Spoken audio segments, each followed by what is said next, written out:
Johan Rock vous écoute. Faut que je vous raconte. Dans cette ville de bord de mer, quand on prend un taxi, j'avais emprunté le bateau navette qui traversait le vieux port. C'était le tout dernier de la journée. La nuit déjà installée, je regardais les lumières au lointain se refléter dans l'eau. Toute cette ambiance-là, ça me changeait du métro de ma ville. Et sur l'embarcation, juste, elle et moi, cette femme, assise de l'autre côté du pont, je dirais la cinquantaine. Et malgré la douceur de la journée écoulée, elle portait un manteau lourd, épais. J'avais l'air de l'amuser. Faut dire, quelques minutes avant, j'avais déboulé sur le bateau un peu par hasard, sans trop savoir pour quel voyage j'embarquais. Elle avait dit « Vous n'êtes pas d'ici, vous ?» Et c'était pas une question. La conversation avait alors débuté, avec le ronron du moteur du bateau pour nous accompagner. Elle y était née ici. Elle a pointé du doigt la côte pour montrer, là-bas, loin, cet immeuble où, avec ses parents, elle avait été élevée. Puis elle a dit que ce qu'on avait sous les yeux, c'était le plus beau tableau au monde. La mer, ça bouge pas, c'est toujours là, mais jamais exactement c'est pareil. Alors j'ai demandé si elle avait déjà quitté cette ville, si elle lui avait fait des infidélités sur ce bateau plongé dans l'obscurité. Je l'ai alors entendu, la dame au manteau, prendre sa grande respiration et puis finir par dire « Si, je suis parti. Enfin un petit moment, mais c'est parce que j'étais obligé, hein. » Qu'est-ce qui avait donc pu l'obliger? Cette dame qui semblait tant l'aimer, cette ville. À peine ai-je eu posé la question qu'au regard qu'elle m'a lancé, j'ai bien compris, j'ai bien senti que la réponse serait compliquée. Et pourtant, elle a répondu. Pendant quelques années, cette dame, à l'allure chic, elle avait été incarcérée dans une prison de la région. Je peux vous le dire, de toute manière, on se reverra pas, s'est-elle justifiée. Voilà, c'était comme ça. On a avancé. Elle m'a confié que la mer, les embruns, tout ça, ça lui avait manqué, surtout le soir à la tombée de la nuit. Et c'est pour cette raison qu'une fois sortie, elle aimait bien le prendre, ce dernier bateau-taxi, pour profiter du spectacle, du port qui s'endort. On est arrivé sur l'autre rive. Le bateau a accosté. Le gars qui le conduisait a déplié la passerelle. Elle et moi, nous sommes revenus sur la terre ferme. Je lui ai dit, et je lui ai souhaité une bonne soirée. Et puis j'ai regardé la femme au manteau lourd disparaître comme ça, dans les lumières de la ville. 21h, 23h, juste avant la nuit, la libre antenne. Johan Rock vous écoute. Et vous, comment allez-vous ce mardi après 3 semaines à ne plus se parler, à ne plus s'écouter? J'espère que vous allez bien. Vous savez que dans cette émission, il y a plusieurs moyens pour accéder à l'antenne. Soit vous laissez un petit message sur le numéro du répondeur, numéro gratuit 07 56 85 55 85, ou alors vous pouvez m'écrire, soit sur la messagerie dédiée à cet effet, social@johanrock.fr, ou alors directement en message privé sur mon compte Instagram, Instarock, ROQS, tout attaché. Je salue celles et ceux qui sont d'ores et déjà sur le chat du www.johanrock.fr. Il y a Christophe, il y a Floriane, Sylviane, Chantal, Agnès, Josiane également, Charlie, vous êtes beaucoup. Et si vous êtes sur les réseaux sociaux, notamment sur Facebook, n'hésitez pas à partager le flux de l'émission. Ça permet à vos contacts de prendre connaissance de l'existence de ce programme. Même chose sur YouTube, vous pouvez poster un petit commentaire, actionner un pouce bleu. Et sur le www.johanrock.fr, tout au long de cette soirée, vous êtes les bienvenus pour intervenir sur le chat et sur l'antenne. Je salue Christophe qui vient d'arriver, qui dit « Heureux de vous retrouver ». C'est juste avant la nuit, ce soir, qui commence ainsi. 21h, 23h, juste avant la nuit, la libre antenne. 21h, 23h, juste avant la nuit, la libre antenne. Johan Rock vous écoute. Bonsoir Pierre. Bonsoir Johan. Pierre, vous avez 71 ans, vous habitez en région toulousaine. Ça commence mal. Pourquoi ça commencerait mal? Est-ce que j'ai égratigné votre âge? Est-ce que je vous ai donné plus que vous avez? Non, c'est vrai. J'ai 71 ans.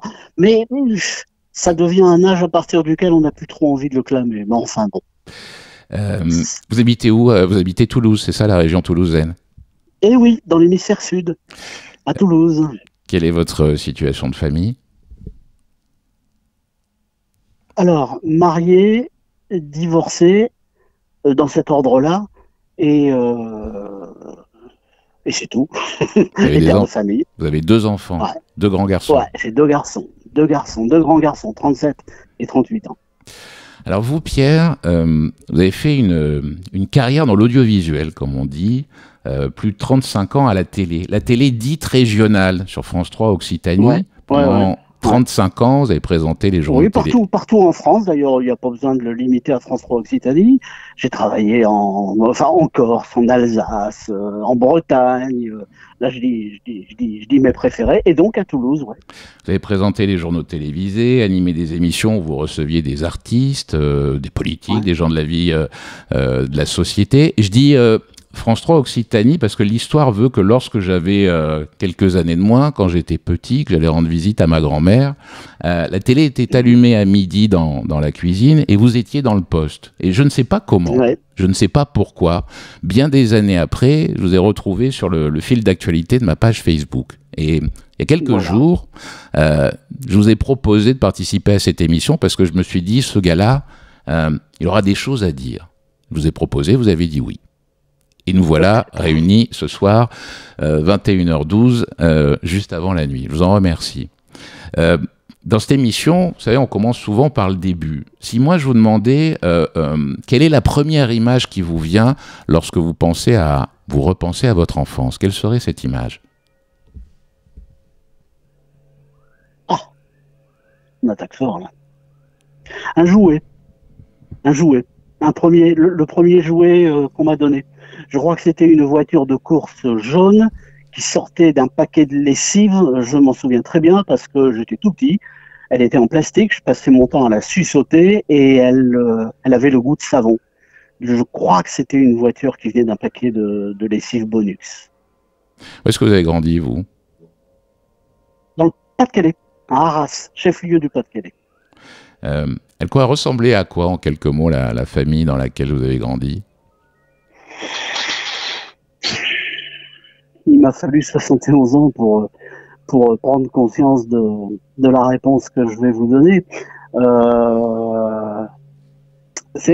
Alors, j'ai pas eu ce qu'on peut appeler une enfance heureuse, mais j'en ai pris mon parti. Et aujourd'hui, je ne fais plus de reproches à mes parents et je m'en fais plus non plus à moi-même. Parce que quand vous êtes un enfant dans une famille comme la mienne, qui, alors aujourd'hui on dit dysfonctionnelle, donc on va dire qu'elle ne fonctionnait pas très bien, quand vous êtes petit, vous croyez que c'est de votre faute si on vous aime pas comme vous voudriez qu'on vous aime. Vous avez eu conscience très rapidement qu'on ne vous aimait pas, comme vous dites, que vos parents ne vous aimaient pas? Alors, c'est une affaire assez compliquée, mais j'ai un papa quand il me croisait dans les couloirs de la maison, il devait se demander qui j'étais. Bon, je le dis je suis facétieux. Hein. On a le droit d'être drôle. On a le droit à tout. À partir du moment où on parle de soi, vous avez le droit d'en parler comme vous le souhaitez. C'est votre vie quand même, Pierre. Voilà. Donc oui, un papa qui a pas joué son rôle de papa, qui m'a plus repoussé qu'autre chose, et une maman qui avait pas beaucoup de temps.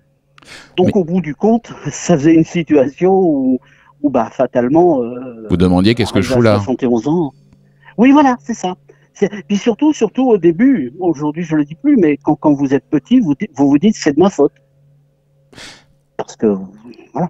Votre père, pour que je l'imagine, est-ce que déjà vous avez l'impression de lui ressembler, physiquement, j'entends?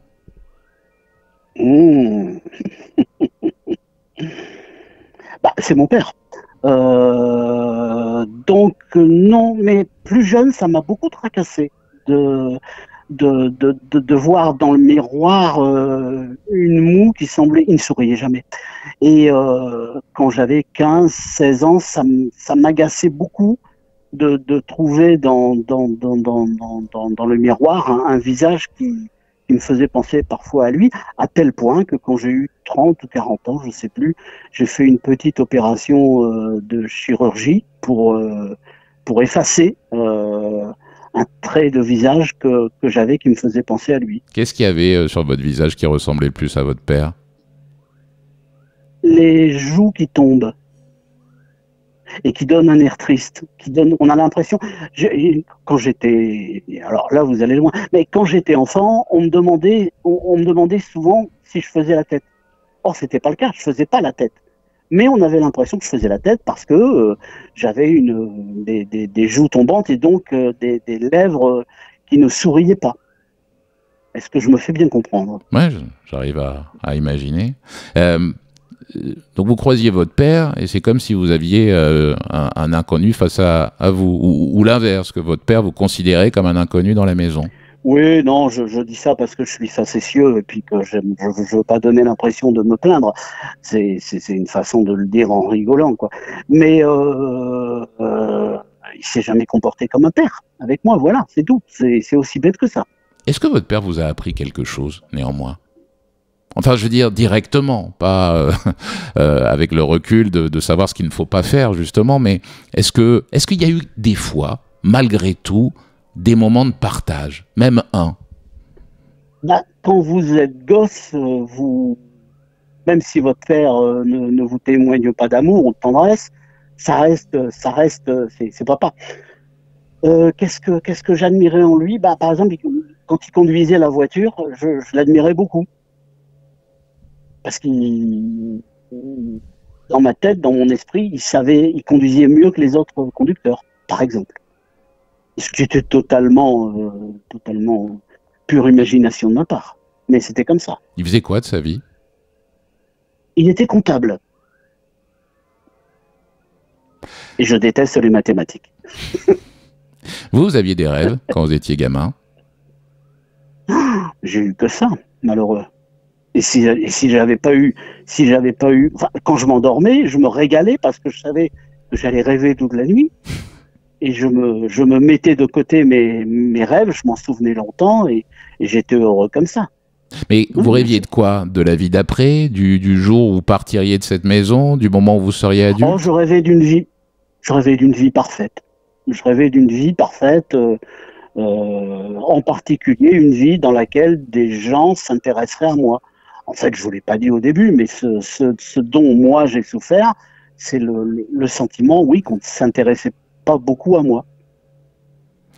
Vous étiez le seul enfant? Je crois écrit quelque part. Non, on était trois. Tout le monde sous le même régime? Oh, alors là, je peux pas parler à la place de mes deux sœurs. Je veux pas le faire. Mais il se passait chez nous des choses qui n'étaient pas, qui n'avaient rien à voir avec la vie de famille. Je parle pas d'horreur pédopornographique ou quoi que ce soit, mais je parle d'une absence totale de tendresse et d'amour. Et votre mère dans tout ça?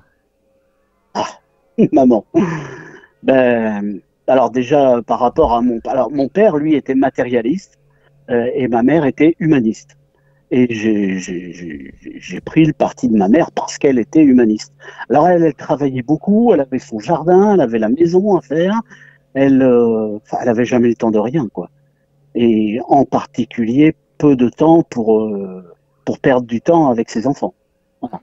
Mais quand vous brossez un tel tableau, ma mère était humaniste, mon père matérialiste, on se demande qu'est-ce que ces deux foutaient ensemble? Qu'est-ce qui fait que l'un... C'est une question que je me suis longtemps posée aussi. Vous avez su comment s'étaient rencontrés ces deux-là? Alors oui, ils habitaient dans la même rue, l'un en face de l'autre, et ils ont chacun traversé la moitié de la rue, et j'imagine qu'ils se sont embrassés la première fois au milieu de la route. Ils sont nés, mes parents étaient nés en 1920, ils ont donc eu 20 ans en 1940. Or, à cette époque-là, il se passait des choses en France, en Europe, partout dans le monde, et ils n'ont sans doute pas eu la jeunesse qu'ils auraient voulu avoir. Ils se sont mariés pendant la guerre, ils ont fait les enfants après. Moi, je suis le dernier, je suis né en 54. Mais l'impression que j'ai eue après coup, en y réfléchissant, c'est qu'ils n'avaient pas vécu la jeunesse qu'ils auraient voulu vivre et que quand ils ont fait les enfants, ils ont eu tendance, pas à s'en débarrasser, mais presque. Moi, les enfants, on partait pas en vacances avec eux. Nous, on nous mettait à la ferme, chez des gens à la ferme ou en colonie de vacances. On n'était pas maltraités. Vous n'étiez pas dans quoi? On partait en vacances. On n'était pas maltraités. Non. Enfin, vous n'étiez pas traité du tout, quoi. Peut-être, oui. Il y avait quelque chose comme ça, effectivement. Il n'y avait pas d'amour, les fins de mois étaient difficiles ou l'argent, c'était pas un problème chez vous? Non, non, non, l'argent, ça allait. Mon père comptable gagnait sa vie. Je, Il a fait des mauvaises affaires, peut-être. Mais... je vous pose la question, Pierre, parce que vous me parlez, la première image, c'est un jouet, mais c'est un jouet gratuit, dans un cadeau, dans un paquet de lessive. Ah oui, mais quand même. Ah oui, mais vous m'avez demandé. Vous m'avez demandé. Oui, Je vous ai oui, répondu. c'est vrai, mais le souvenir le plus. Oui, oui. Il fallait pas me poser cette question. Non, non, Non, mais le souvenir le plus ancien, effectivement, c'est à cause du goût du savon que je précise que c'était un. Mais voilà quoi. Chaque fois que ma mère ramenait un paquet de Bonux à la maison, je tenais pas en place. Hein. Jusqu'à ce qu'elle ouvre le paquet. Donc vous diriez que vous manquiez de... Il n'y avait pas beaucoup de jouets. Mais je crois, enfin, je vais vous dire un truc. Je crois que mon sort, qui a l'air peu enviable quand j'en parle ainsi, je réponds à vos questions, hein, toutes sincères. Mais je pense que pas mal d'autres enfants avec des parents nés en 1920 et qui ont eu leur jeunesse pendant la guerre, je pense qu'on est quelques-uns comme ça. J'y verrais presque un phénomène générationnel, oui, presque. Vous me parlez de vos sœurs. Vous étiez très liés, tous les trois, ou justement dans cette famille dysfonctionnelle? Justement, non. Non. Je peux même vous dire, sans vous en dire plus, parce que je ne veux pas m'étendre sur le sujet, mais pour vous donner un exemple, j'ai découvert que j'avais une grande sœur, j'avais 10 ans. Comment c'est possible, ça? Je veux pas m'étendre sur le sujet parce que j'en ai jamais parlé avec elle. Mais c'est possible, croyez-moi, c'est possible. Et là, on peut pas restaurer une relation quand on a accumulé autant de retard, c'est ça?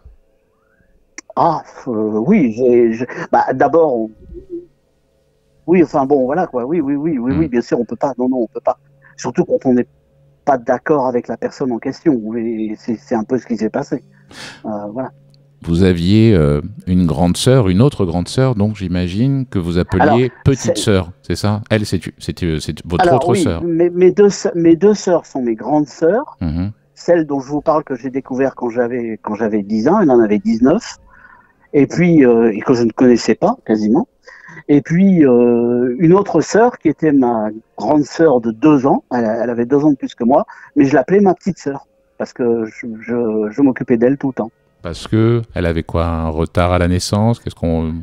Ah, je sais pas, on sait pas. Elle s'est mise à... Elle était pas très débrouillarde, comme on dira. Voilà. Et puis, à l'adolescence, je sais pas ce qui s'est passé. Mais elle a eu des problèmes de santé, des crises d'épilepsie, et c'était moi qui m'occupais d'elle quand elle faisait une crise. Et elle n'a pas vécu très longtemps après. Une nuit, elle est tombée du lit et elle est tombée le visage contre le sol, dans une moquette épaisse. J'étais pas là. Et elle s'est étouffée. Pierre, quand je vous écoute, j'entends un gamin seul. Et ça s'entend, comme le nez au milieu de la figure, si je puis dire. Mais autour de vous, à l'école, les copains, j'imagine qu'il y en avait quelques-uns quand même. Est-ce que les gens voyaient cette solitude qui était la vôtre dans cette famille dysfonctionnelle? Pourquoi non? Ah non, pas du tout. Ben non, parce qu'en plus, moi, je faisais le clown. Ah bon? Je faisais tout pour qu'on s'intéresse. Ah ben oui. Qu'est-ce que vous faisiez pour épater la galerie et puis dissimuler le chagrin qui était le vôtre? Le con. Le con. Le con. Ça veut dire turbulence, ça veut dire se faire virer à l'école? Oui, voilà. Ouais, c'est ça, c'est faire rire les copains. Mais toujours gentil. Ça a toujours été gentil. J'ai jamais été violent ou quoi que ce soit. Mais oui, je faisais le con. Ça, c'était fait sciemment. Vous sortiez de la maison, on disait personne ne verra ce qu'il y a de l'autre côté de la carapace. Johan, si j'avais dit... J'ai essayé 2-3 fois d'expliquer, en particulier à des parents, des mamans surtout d'ailleurs, de copains, quel était mon sort. Et je perdais mon temps, parce qu'entre guillemets, elles ne me croyaient pas, c'est peut-être pas le mot, mais elles ne me comprenaient pas. Enfin, j'étais le seul à savoir ce que je vivais. C'était pas... Aujourd'hui, j'arrive à vous en parler, parce que 70 ans... c'est l'âge où les choses deviennent cohérentes, où on devient conscient, comme dirait l'autre, de ce qu'on a vécu. Mais il m'a fallu du temps pour que tous ces mots-là puissent sortir. D'abord par la plume, et vous êtes bien le premier au monde à qui j'en parle avec une telle franchise. Oui, vous l'avez écrit, vous avez dit à cette époque-là, j'aurais préféré être battu, être orphelin, au moins ça se serait vu. Oui, c'est vrai. Je l'ai écrit quelque part, absolument. Oui, absolument. Ma solitude ne se voyait pas. J'avais un père, une mère, ils gagnaient leur vie. Qu'est-ce que je demandais de plus? Justement, je voulais autre chose. Cette solitude, elle vous a accompagné longtemps? Oui. Ouais, je suis bien obligé de vous dire oui. Ouais. Mais qu'est-ce qu'on fait, à part s'en défaire quelques minutes, quelques heures en faisant l'idiot face aux autres, qu'est-ce qu'on fait justement quand elle est là au quotidien, la solitude, qu'elle ne veut pas partir? Là, on essaye de bâtir. Alors, on l'a subi jusqu'à tant qu'on vit avec les parents. Et puis après, une fois le bac en poche, on s'enfuit de la ville où on habitait. C'est ce que j'ai fait. Et puis après, j'ai essayé d'être utile partout où je suis passé. Et être utile, c'était ma façon à moi de dire, vous voyez, je suis quelqu'un de bien, je suis utile. On peut me faire confiance, on peut me croire, on peut s'intéresser à moi. Mais tout ça, j'en étais pas conscient. Je vous en parle aujourd'hui comme si tout ça était naturel. Mais c'est venu peu à peu. Mais oui, utile, oui, certainement. Je reviens à votre père, il y a quelque chose qui m'a troublé. Vous avez raconté que une fois, il a été contraint de vous aider, je crois que c'était dans le cadre de devoirs, un devoir de latin. Ah oui, oh mon Dieu, oui, oh là là, quelle histoire, ça m'a marqué. Et vous racontez que je crois que c'est votre mère qui l'oblige à vous aider, vous filer un coup de main. Oui, c'est ça. C'est ça. Alors, au lycée, on m'a fait faire latin-allemand. Encore le latin, ça allait. L'allemand, j'aimais pas trop. Mais enfin, bref, on m'avait pas demandé mon avis. Donc, je me retrouve à faire des devoirs de latin. Et mon père avait la réputation, ma mère m'avait toujours dit, il était premier en latin, etc. Et donc, moi, le soir, je devais faire mes devoirs de latin, un thème, je crois. Et elle dit à mon père, aide-le, c'est pas facile, elle connaissait rien, mais enfin, aide-le, il veut pas au début. Puis finalement, il dit, bon, on va le faire, ce devoir. Et alors, je vous épargne les détails, mais enfin, on a fait le devoir, je l'ai rendu au prof, il a eu 4. Et ça, sur 20. Ça a dû...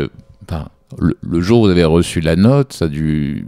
C'est un double choc, quoi. Enfin, oui. La note, c'est presque accessoire, mais c'est de se dire finalement... Parce que je me suis... Oui, on était dans l'escroquerie la plus totale. Mon père n'est pas celui que je pensais. Oui, c'est plutôt... ouais. Oui, c'est ça. C'est pas tellement qu'il n'est pas celui que je pensais, c'est qu'il mentait, quoi. Voilà, quoi. Quelque chose comme ça, oui. Il n'était pas du tout bon en latin. Oui. Ou il s'en souvenait plus. Non, mais je veux dire, s'il faisait illusion là-dessus, possiblement sur d'autres domaines et peut-être d'autres choses plus importantes. Exactement. Tu tombes des nues. Tu tombes des nues quand tu découvres. Pardon. On tombe des nues quand on découvre ça. Vous pensez que votre père était quelqu'un qui s'empêchait, enfin que peut-être dans un autre contexte, il aurait pu être un bon père. Il était malheureux. Oui, il était malheureux. Il se sentait, je crois l'avoir, je ne sais plus en quelle occasion, mais je crois l'avoir entendu dire une fois ou deux qu'il se sentait maudit. Il parlait avec quelqu'un d'autre. Sa mère, peut-être, ma grand-mère, je ne sais plus. Mais oui, il disait ça, il se sentait maudit, oui. Parce qu'il n'a pas eu la vie qu'il voulait avec ma mère et avec nous. C'est-à-dire quoi? Il aurait voulu quoi comme vie, lui? Oh, mon Dieu. Une autre vie. Loin de vous. Une autre vie. Ah oui, parce que l'histoire, c'est qu'il a été question d'un divorce après ma naissance, et ma maman s'y est opposée. Elle lui a dit un truc elle m'en a parlé une fois. Elle lui a dit un truc du genre, si tu fais ça, tu ne reverras plus jamais les enfants. Alors bon, je ne sais pas pourquoi elle lui a dit ça, mais en tous les cas, elle lui a dit. Et du coup, lui est resté, mais dans sa tête et dans son comportement, s'il était là malheureux avec nous, c'était de notre faute. C'est ce que je vous disais au début. Oui, forcément. Puisqu'on existait, c'était de notre faute s'il était resté à être malheureux là toute sa vie. Vous êtes parti à quel âge? Malheureux. Oui, il était malheureux. À quel âge vous êtes parti? Vous me dites après le bac? Oui, après le bac, 19 ans, 20 ans même, j'ai redoublé 2 fois. Depuis le début de cette émission, j'échange avec Pierre. Pierre qui est dans l'histoire de cette émission, le premier présentateur de JT à passer sur l'antenne. Certains d'entre vous l'ont peut-être vu il y a quelques années sur l'antenne de France 3 Régions, plusieurs France 3 Régions, comme vous disiez. Il y a eu l'Occitanie, mais l'Alsace, quelques années auparavant. En début d'échange, Pierre, vous racontiez cette enfance, vous l'avez dit vous-même, malheureuse, et parmi celles et ceux qui sont sur le chat ce soir, il y a un Charlie qui dit je me reconnais un petit peu. Vous, une fois adulte, vous avez eu, de par vos rencontres, les échanges que vous avez pu avoir avec d'autres adultes, des anciens enfants qui se retrouvaient dans votre récit, ou ça, aujourd'hui vous en parlez, mais pendant longtemps ça a été tabou. Oui, c'est marrant parce que vous venez de passer Jonas, et alors lui, c'est un beau spécimen, Jonas, d'enfant qui a grandi, mais qui est resté un enfant, mais dont on a découvert les affres aussi qu'il avait pu vivre, notamment au travers de ses grands-parents, de sa religion, de tout ça. Il le raconte très très bien, aussi bien en chanson que dans le monde du théâtre. Et oui. Alors, on parle pas que de ça non plus. On passe pas sa vie non plus à raconter ses malheurs. Hein. Non, mais certains n'en parlent pas du tout, même. Ils mettent une chape de plomb au-dessus. Vous avez joué comment une fois sorti de tout ça? Ça s'est passé très très lentement. D'abord, je sors de ma ville natale dont je m'enfuis. Et puis après, je vais faire 36 métiers en fait. C'est quoi le premier boulot que vous ayez fait, Pierre? Le premier boulot, c'est je travaille à la DAS, je vérifie les colonnes de compte à la préfecture du Pas-de-Calais pour la DAS, Direction des Affaires Sanitaires et Sociales. C'est pas de hasard, c'est quand même incroyable de sortir d'une famille comme la vôtre. J'y avais pas pensé. Vous n'aviez pas pensé à ça? Non, du tout. Non, j'étais super heureux. J'étais dans mon bureau avec mes fonctionnaires, ils étaient tous gentils comme tout. Alors, ils avaient leur vie de fonctionnaire. C'est exactement ce que je ne voulais pas être dans ma vie. C'est-à-dire, je voulais pas faire le même métier, je voulais pas faire la même chose tous les jours. Ça m'effrayait, ça. Donc, j'ai un peu fait ça. Oui, allez-y. Vous avez, je crois que vous avez aussi été bossier dans un hôpital, c'est ça? Vous ameniez les patients au bloc? Infirmier en salle d'opération, je me retrouve pendant un an. Infirmier en salle d'opération à Strasbourg, en service d'urologie. Donc j'assistais les chirurgiens, les anesthésistes, tout. Enfin, je faisais mon boulot d'infirmier de salle d'op. Vous leur parliez aux patients ou vous ne les faisiez que... Oui, oui, alors ça n'a pas... Non, je n'ai pas honte de le dire, mais enfin, ils arrivaient souvent inquiets, je les rassurais, alors que je n'avais aucune... je ne connaissais rien, moi, en médecine, mais je les rassurais, je leur parlais, oui, bah, bien sûr, une salle d'opération, c'est un drôle d'endroit, vous savez, c'est spécial, quoi. Après, j'ai été mécanicien moto pendant 4 ans. C'est comme l'urologie, c'est une sorte de mécanique, ouais. Ben voilà, après la mécanique des humains, la mécanique des moteurs, parce que ça me passionnait, je voulais savoir comment ça marchait, un moteur, je suis très curieux. Et vous parlez quand même à un mécanicien diplômé de chez BMW. Hein. Combien de temps vous êtes resté au garage? 4 ans. 4 ans, les mains dans le cambouis, au fond d'un atelier, j'avais des bons copains, j'adorais les gens qui roulaient en moto, j'adorais la moto, j'en fais toujours tous les jours. Et après, un jour, j'ai dit, bon, maintenant, ça suffit les conneries, lance-toi, quoi, et je suis allé rejoindre l'école de journalisme à Strasbourg. Mais parce que vous aviez ça en tête depuis longtemps? Oui, toujours. Mais pourquoi on a envie de devenir journaliste? En tous les cas, pourquoi vous, il y a un peu plus de 50 ans, vous aviez envie de faire ce boulot? Ça voulait dire quoi pour vous, être journaliste? La télé, ça me fascinait. C'était avec la moto, c'était une des plus belles inventions du monde, la télévision. Faut pas oublier que moi j'ai assisté, enfin j'ai 10 ans quand elle commence à se répandre dans les foyers. Nous on n'avait pas la télé à la maison, mais ma grand-mère avait la télé et pour elle les gens de la télé c'était des dieux. À la limite c'est pour elle que je suis, pour ma mémé que je suis devenu présentateur à la télé. Vous m'avez pas parlé de votre mémé, c'était quoi la dose d'amour dans cette famille bizarre? Ah bah alors j'ai 2 mémés évidemment, ma mémé maternelle, mémé d'air. et comme Vermander, c'était son nom de famille, et Memela, comme Nicolas. Et oui, ma Memela, c'était... Enfin, je l'adorais, quoi. Il n'y a pas d'autre mot. Elle me fascinait, mais alors on est bête quand on est enfant, parce que j'ai mis très longtemps à imaginer qu'elle avait eu mon âge ou qu'elle avait été jeune. C'est-à-dire, des fois, je lui demandais de me parler de la guerre, alors elle m'envoyait promener. Elle me disait, mais c'était une horreur. Elle avait vécu 2 guerres quand même, hein. 2 boucheries, quoi. Et je l'imaginais en 14-18 et en 39-45, courant au milieu des bombes, avec le corps tout courbé, tout perclus de rhumatisme qu'elle avait quand je l'ai connue. C'est assez bizarre. Je suis jamais parvenu à imaginer qu'elle avait été jeune. C'est curieux, hein. Mais donc votre grand-mère adorait la télévision et vous disiez, elle sera fière de moi. Ah certainement, oui, bien sûr. Ah oui, bien sûr. Mais vous aviez des... Un jour... Ouais. Oui, allez-y.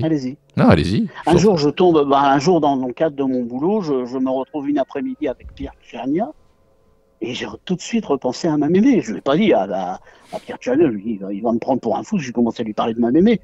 Mais devant lui, j'avais les yeux comme des roues de moulin. Et oui, Pierre Tchernia, tout simplement parce que chaque année au Nouvel An, il animait à la mi-journée une émission où il passait des extraits de films ou de dessins animés de Walt Disney. Et c'était l'ami public numéro 1, Pierre Tchernia. Et ma grand-mère m'en parlait comme d'un dieu sur terre. Et le jour où je lui suis tombé dessus dans le cadre du boulot, qui m'a serré la main, qu'on a papoté tous les deux et tout, mais je pouvais rien faire de plus beau pour ma mémé, quoi. Pierre, sur le www.unrock.fr, sur le chat de l'émission, il y a en ce moment même, alors que nous parlons, des auditeurs, des auditrices qui commentent. Il y a Gorka qui dit par exemple, c'est vrai que pour être journaliste, il faut être très curieux. Bon, je ne suis pas sûr que tous les journalistes soient très curieux, mais vous, cette curiosité... Vous l'aviez, cette curiosité en vous, cette envie de comprendre, évidemment. C'est ça? Oui, c'est ça. Comprendre, expliquer et partager. Voilà, c'est tout. Mais oui, la curiosité, c'est la seule qualité qu'il faut avoir. Si on a ça, on a tout le reste. Parce que même si on n'est pas très doué, c'est pas grave. La curiosité, c'est comme un chargeur de batterie, la curiosité. Même si vous vous plantez, même si vous osez pas, même si vous n'osez pas vous jeter sur la personne avec le micro, même si vous n'osez pas lui poser toutes les questions que vous voudriez, la curiosité va vous aider, va vous guider et va vous aider chaque jour à être meilleur. Oui, bien sûr. Ce qui m'avait marqué quand j'étais chez ma grand-mère à moi, à Toulouse, et que je vous voyais dans le poste, c'est qu'à la différence des stars de l'époque, donc les PPDA, les Guillaume Durand, vous parliez presque normalement pour un journaliste. Vous voyez, un peu comme si je vous avais croisé dans la rue, je ne vous connaissais pas. Depuis quand les journalistes, vous qui faites ce métier depuis très longtemps, depuis quand les journalistes se sont mis à parler tous un peu de la même manière? Ah, je sais pas, faut leur demander. J'en sais rien, je sais pas. C'est votre métier, c'est le métier dans lequel vous avez évolué. On ne parlait pas. Tous les journalistes ne parlaient pas comme on parle aujourd'hui quand on parle sur une antenne de radio ou à la télévision. Je sais pas, ils jouaient à être journaliste. Je peux pas vous aider. Là, je peux pas répondre à cette question. Je vais reformuler alors. Peut-être que j'aurai pas la réponse, mais est-ce que vous avez l'impression que dans la façon de traiter l'information et de la délivrer, il y a une uniformisation de la part... oui, c'est même pire, c'est même pire de jour en jour. Ça, vous diriez que ça n'était pas le cas du temps où vous exerciez? Alors, la chance que j'avais, c'était de travailler en région. Je passais d'une région à l'autre, une fois en Corse, une fois en Bretagne, une fois, peu importe, à Lille, à Strasbourg, où vous voudrez. Et chaque région avait sa petite culture à elle. J'arrivais là-dedans et je me fondais dedans. Et j'allais évidemment pas prendre le ton un peu prétentieux du journaliste qui sait tout, vous comprenez. Non, en plus je suis d'un naturel très très modeste. Je pense que les journalistes je vois tout à fait ce que vous voulez dire, font un peu les malins, entre guillemets. Ah non, mais attendez, Pierre, moi j'essaye de rien dire. Je pose une question, force est de constater qu'on entend toujours la même petite musique. Mais cette Oui. petite musique, à un moment donné, il y a quelqu'un qui a donné l'impulsion. Enfin, c'est l'histoire d'une époque, c'est l'histoire d'une mode, je ne sais pas. Mais force est de constater Oui. qu'aujourd'hui, la musique est la même partout. Peut-être, oui, peut-être. Je pense même que dans pas mal de télévisions, chaînes d'infos, on vous demande de vous conformer à un mode de narration. Enfin, c'est particulièrement évident sur TF1, par exemple dans le journal de TF1, où c'est plutôt bien fait. C'est pas la question. Mais il y a un mode de narration, une voix, une façon d'écrire, un storytelling qui est propre à la chaîne et même propre au journal, je crois. Voilà, c'est très bien fait, mais je pense que les gens qui sont aux commandes de tout ça le font pour que le téléspectateur puisse s'y habituer et s'y retrouver. Je pense, j'imagine. Alors, de là à ce que les autres veuillent en faire autant, parce que ça marche bien sur TF1, on va dire TF1 par exemple, il n'y a pas loin, oui, bien sûr. Passer à la télé, Pierre, c'est accéder à une certaine notoriété. Comment elle s'est présentée à vous? Parce que vous étiez, que vous soyez présentateur sur une chaîne locale ou nationale, quand un type vous croise dans la rue, vous êtes le type de la télévision. Absolument. Ouais, ouais.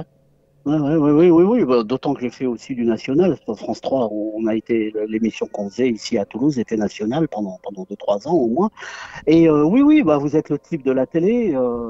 Et pourquoi quelle est votre question en fait? Bah, comment vous l'avez Pourquoi j'ai goûté, voulu vous? Est-ce que vous me disiez, moi, mon rêve, c'était la télévision, c'était être un dieu, pour reprendre votre expression. Est-ce que le fait d'être reconnu dans la rue, c'était quelque chose d'important pour vous? Non, au contraire, au début, ça me gênait énormément. Alors au début, je savais pas. Au début, qu'on m'a reconnu dans. J'ai même une anecdote là-dessus. Un type me reconnaît et il me regarde et puis il me dit oh, c'est incroyable ce que vous ressemblez au mec de la télé. C'est vieux tout ça. Hein. Et moi, pour faire le malin, et je sais pas pourquoi, je lui réponds ah oui, on me l'a déjà dit, mais c'est pas moi. Et là, il me toise de haut en bas. Il me dit oh bah je sais bien que c'est pas vous. Le type de la télé viendrait pas faire les courses au même endroit que moi. Et ça m'a vraiment calmé. Mais bon, c'est vraiment. Bah, en fait, quoi? Vous faisiez une blague, il en a fait une deuxième, finalement. C'était l'arroseur voilà, arrosé. c'est ça. Oui, c'est l'arroseur arrosé. C'est ça, ouais. Je sais pas pourquoi je lui ai répondu, c'est pas moi. Ça vous gênait? De quoi? Il y avait, je sais pas, d'être reconnu, d'avoir. Est-ce Au qu'il y a. début, je le vivais pas bien. Hum. Au début, je le vivais pas bien. Ouais, ça me gênait parce que je suis très timide. Mais j'ai la timidité de l'enfant auquel on n'a jamais donné confiance. Donc voilà quoi. Vous avez reçu, vous, On rebondit. des lettres Oui. parfois étranges, des lettres de téléspectatrices inamourées, des demandes Oui, j'ai reçu ça. singulières? Oui, Ouais. oui, j'en ai reçu. Oui, des lettres de fous. Enfin, bon, j'ai reçu tout, Johan. De tout. Des dessins, des photos, des poèmes, on reçoit de tout. Mais c'est très bien et je répondais. La plupart du temps, je répondais. Hein. Des fois, je me rappelle, j'avais une émission pour la jeunesse le mercredi. Je passais le mercredi après-midi plusieurs heures à répondre aux téléspectateurs dont j'estimais qu'il valait la peine qu'on leur réponde. Il y avait ceux qui écrivaient comme ça pour dire un truc. Mais en général, c'était très gentil en plus, hein, le courrier. Voilà quoi. Vous avez gardé tout ça ou non? C'est derrière. Si, mais ce que vous croyez, j'ai encore des lettres de téléspectateurs et de téléspectatrices. Ah, absolument, c'est important. Vous avez dit qu'à l'époque où Michel Drucker présentait Champs-Élysées, avec le budget d'une seule de ses émissions, on pouvait produire toutes les vôtres pendant une année. Nous on tournait tous les jours, ouais, tous les jours avec le budget d'un Champs-Élysées. Ouais.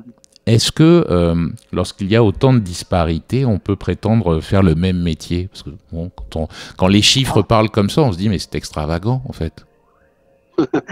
Bah je sais pas, on faisait de notre mieux. On faisait pas le meilleur. Le talk show en question s'appelait La vie à plein temps. On faisait pas le meilleur talk show du monde, mais enfin on se régalait à le faire. Voilà. Je sais pas si Michel Drucker s'amusait autant que moi. Je le lui souhaite. Faudrait lui demander. Mais justement, il est là, c'est ça. Vous avez beaucoup donné, vous, pour ce métier? De moi-même? Oui.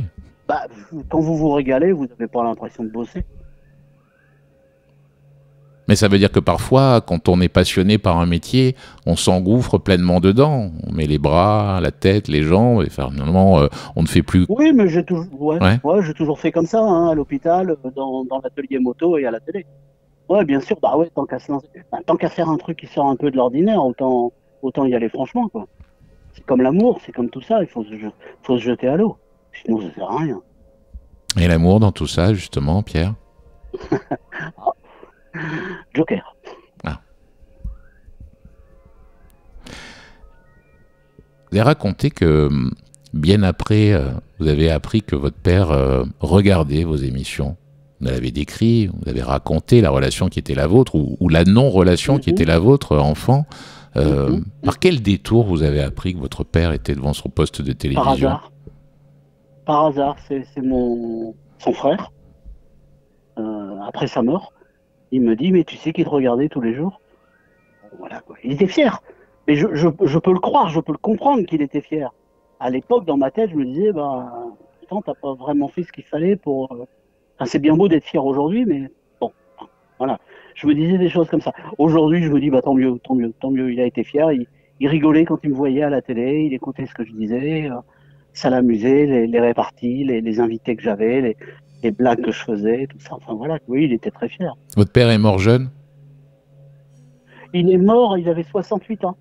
Il est mort d'un cancer de l'estomac. Il n'y a jamais eu ce moment où vous avez pu vous parler vraiment d'adulte à adulte? Si, alors une fois, ça a duré 10 minutes. J'avais 16 ans, il m'effrayait plus du tout, et je me suis pointé devant lui, et je lui ai dit, mais pourquoi tu nous aimes pas? C'est vrai, hein, j'ai vraiment dit ça. Et bah il a pas fui la question. Il s'est levé, je me rappelle, il s'est levé de son bureau. Il a réfléchi un peu et puis il m'a répondu un truc du genre, et ça a été très court, hein. Il m'a répondu parce qu'on m'a pas laissé m'occuper de vous. Je vous assure, ce que je vous dis, c'est vrai. Voilà, c'est tout. C'est assez surréaliste. Vous étiez là, vous étiez son fils, dans la maison. Il fallait oser. Hein. Moi, j'avais envie de savoir. Déjà, j'avais envie de comprendre. Et quand on ne comprend pas, parfois on est en colère. Ça a été votre cas? Vous avez été en colère contre votre père? Ah oui. Oui, bien sûr. Oui, bien sûr. Aujourd'hui, ça m'est passé. Et puis, il n'est plus là.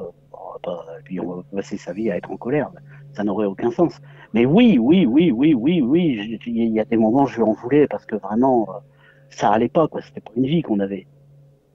Il était jamais content. Alors, c'était le chevalier à la triste figure dans la maison. Jamais on riait, jamais. Je sais pas comment vous dire. Jamais. C'était toujours moi qui lui disais bonjour. Jamais il me disait bonjour. Jamais il m'a pris dans ses bras. J'ai jamais vu embrasser ma mère. C'est étrange que votre mère ait retenu votre père, parce que de toute évidence, elle ne devrait pas être heureuse avec lui. Ah ben non, mais non, mais elle en a pris son parti. Le respect des convenances. Alors, il y avait sans doute un peu de ça à cette époque, oui. Je lui ai dit, mais pourquoi, un jour, je lui ai demandé, mais pourquoi t'as pas divorcé? Oh, ça se faisait pas à l'époque. Bon, tu parles, ma grand-mère, en 1910, elle a divorcé. Alors, donc, voilà, c'est pas la bonne réponse. Mais non, les choses se sont faites comme ça, puis la vie s'est organisée comme ça, mais moi, j'étais pas d'accord, hein. Ça m'intéressait pas de vivre comme ça. Pierre, vous avez eu 2 grands garçons aujourd'hui, 2 grands garçons. Comment on fait pour devenir père quand on n'en a pas eu soi-même? C'est très difficile au début parce qu'on n'a pas de modèle sur qui s'appuyer. Mais vous vouliez, vous? C'était une envie, une ambition de devenir papa à votre tour? Je trouvais ça génial. Ah oui, bien sûr. Mais pas à mon tour. Je vivais avec une femme que j'aimais à l'époque. Je trouvais tout à fait normal. Je l'aimais tellement que je trouvais tout à fait normal d'avoir des enfants avec elle. Et c'était beau, c'était merveilleux. Bon, elle n'était pas exactement du même avis ou sur la même longueur d'onde, donc on n'est pas, on n'a pas pu s'entendre sur ce truc-là. Mais oui, d'avoir des enfants, c'est ce que, enfin, moi, pour moi, c'est parfait, quoi. Même aujourd'hui encore, ils ont 37 et 38 ans, mais Je le sais, je le dis et je leur en parle. Oui, bien sûr. Vous avez fait exactement Ouais, l'opposé de ce que votre père n'a pas fait à votre égard avec eux? Vous parliez par exemple d'embrasser, d'être affectueux, de dire je t'aime, des choses comme ah ça. oui, oui, oui, bah, je leur racontais des histoires le soir, l'histoire de la maison de Monsieur Bizarre, de Madame Truc. Enfin, non, non, ouais, bien sûr. Non, non, ça se passait bien. Après, ils ont été ados. Alors, évidemment, l'adolescence, c'est pas l'âge le plus facile. Mais voilà, et sinon, c'est des garçons, ils sont cool, j'en suis très fier. Voilà.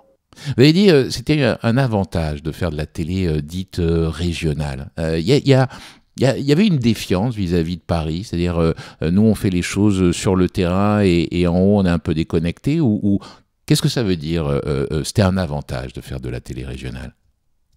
Pas parce qu'on avait la paix, parce qu'on était loin de Ah Paris.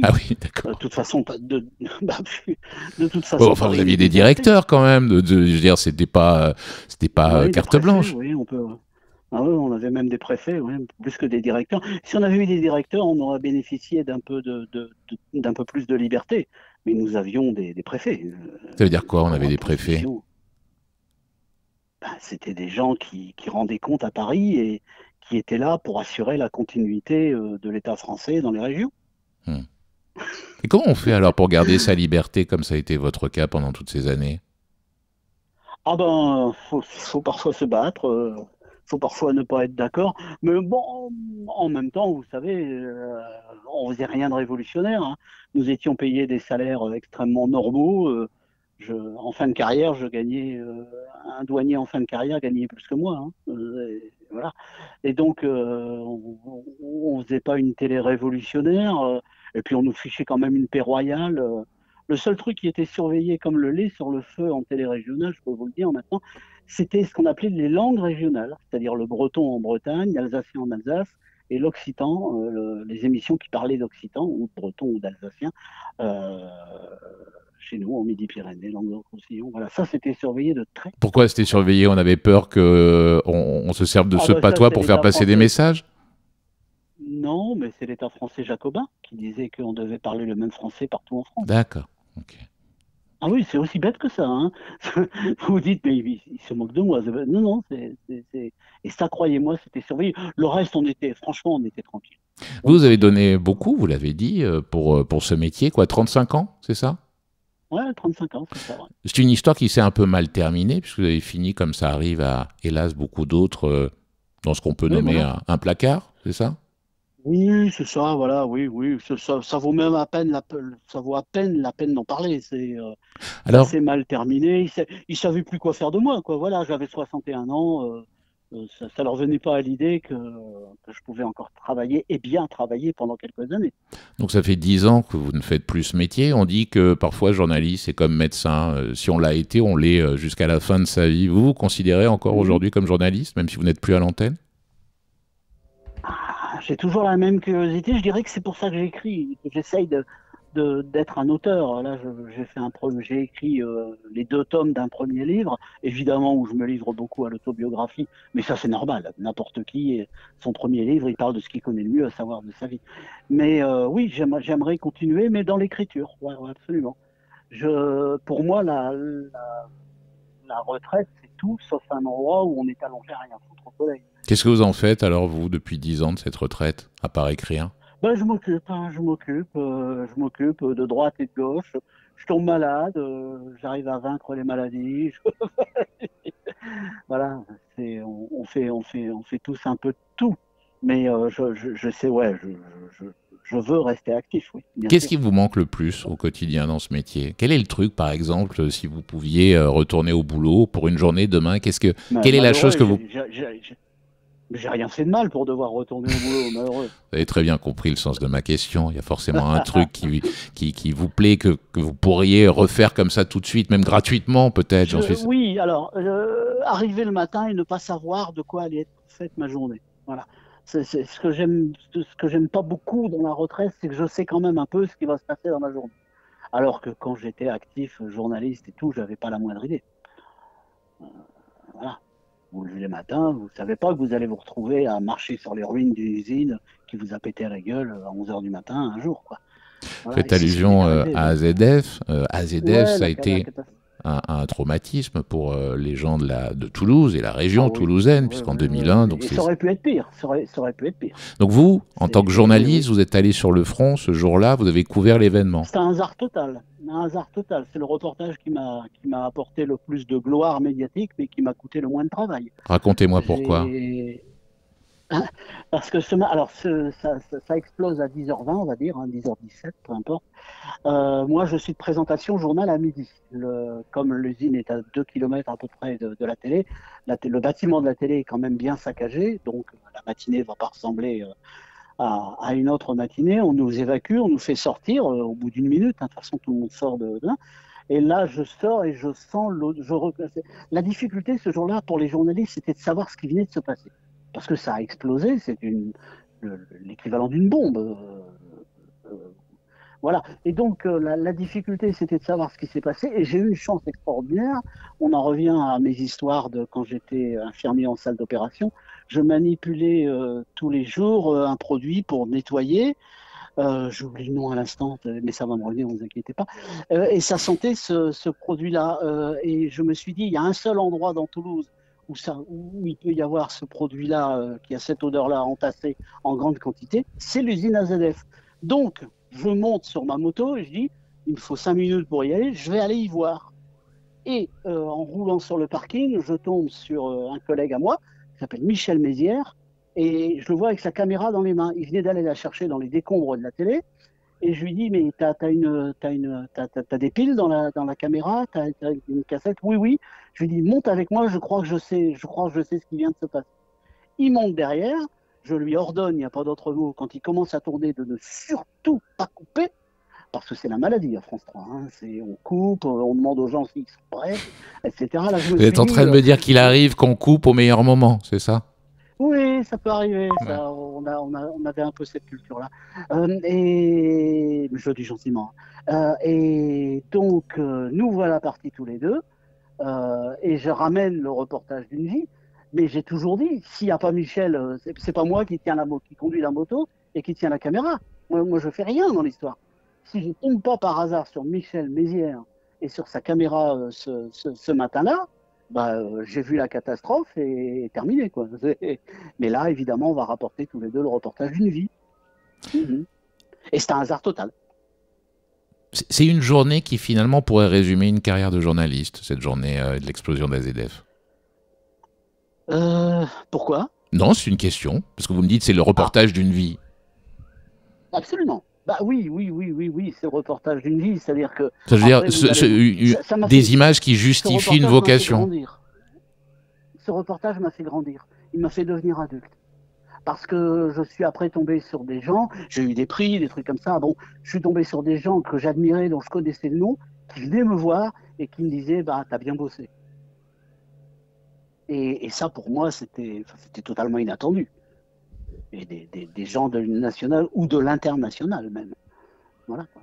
Donc oui, c'était totalement inattendu. Faut pas oublier qu'on était 10 jours après les Twin Towers, quoi. Après le 11 septembre, oui. Ouais. Et voilà, quoi. Donc, c'est un jour dans ma vie qui m'a fait devenir adulte. Parce que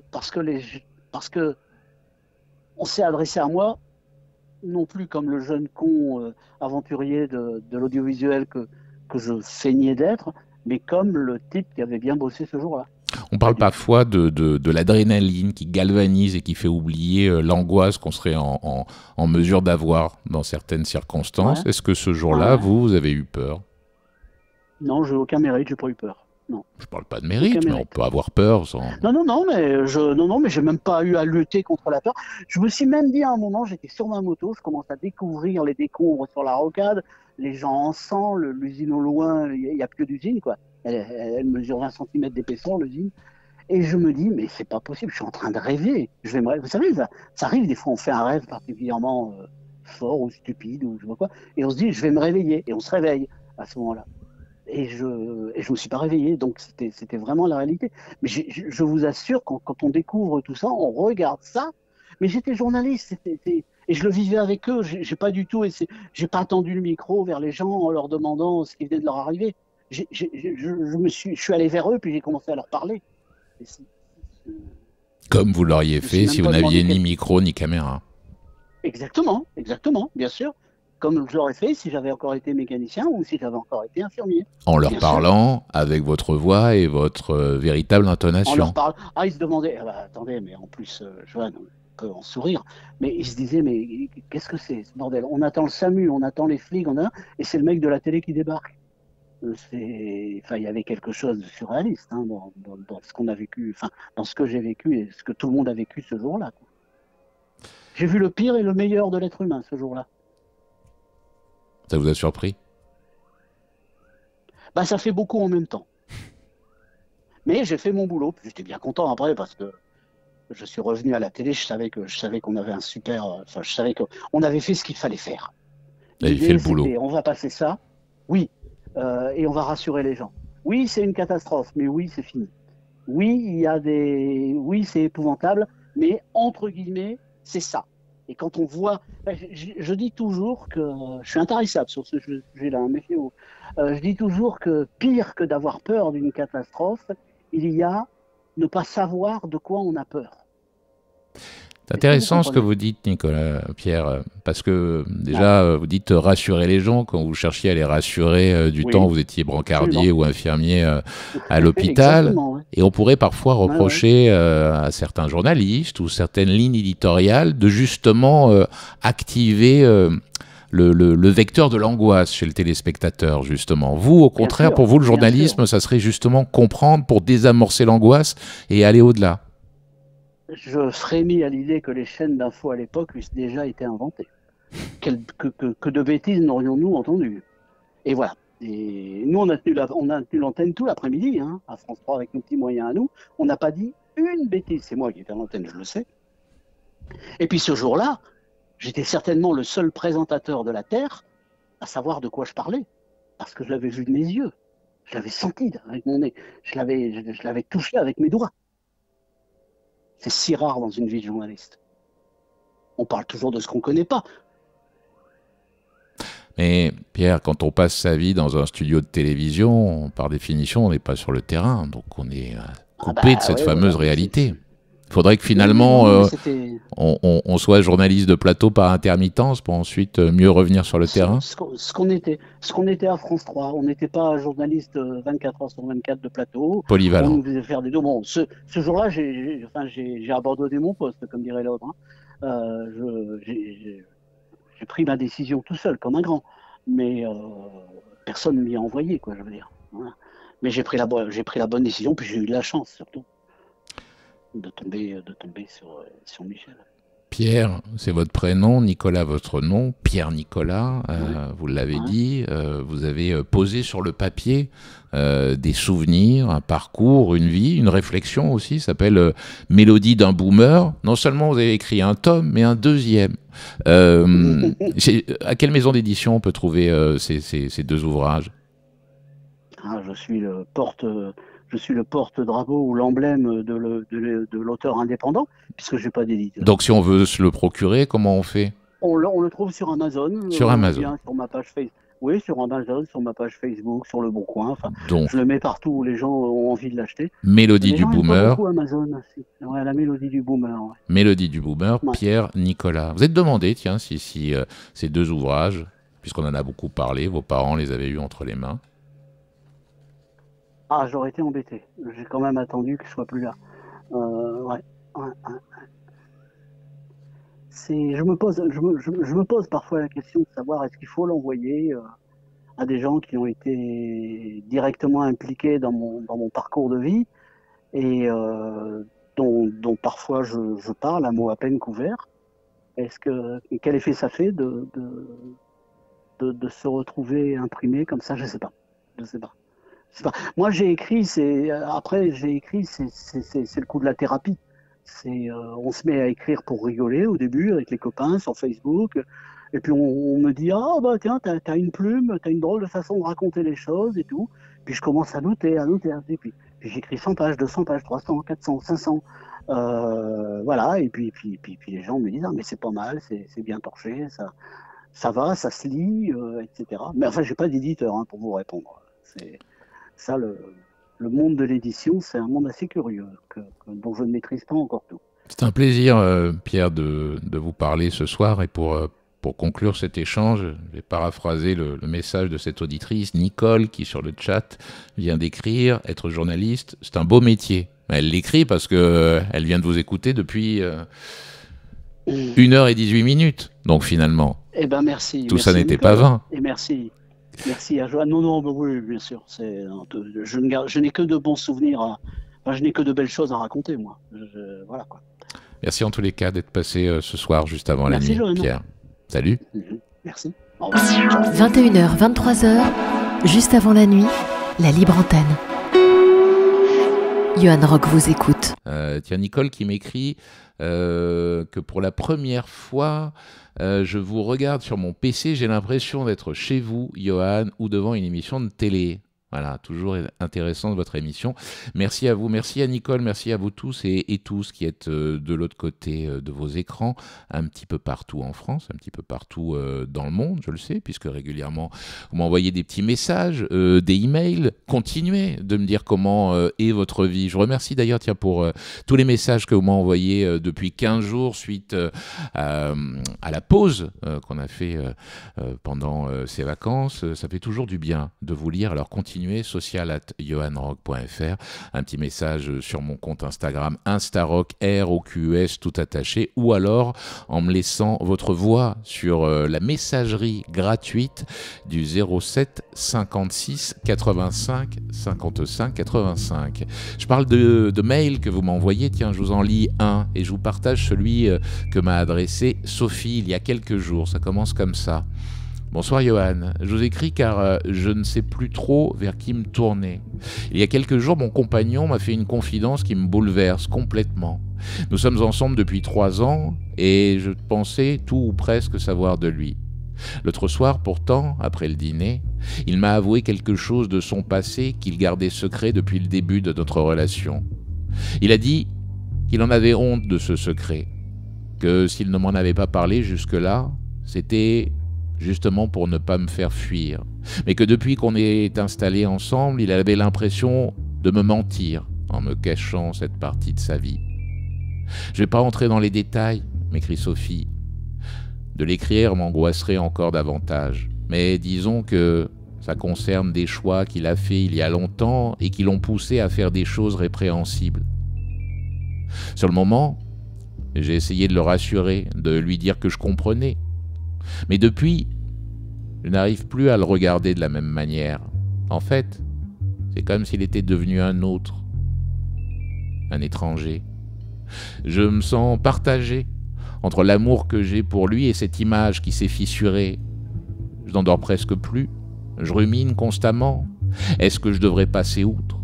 Est-ce que c'est normal que je me sente trahi alors qu'il a eu le courage de se confier? J'ai l'impression d'être une mauvaise personne, de ne pas réussir à accepter son passé. Et je me demande si on peut tourner la page sur certaines révélations. Merci de m'avoir lu. Signé Sophie. Sophie, à mon sens, il ne s'agit pas de tourner la page, mais d'accepter cette réalité et de vivre avec. Ou pas d'ailleurs.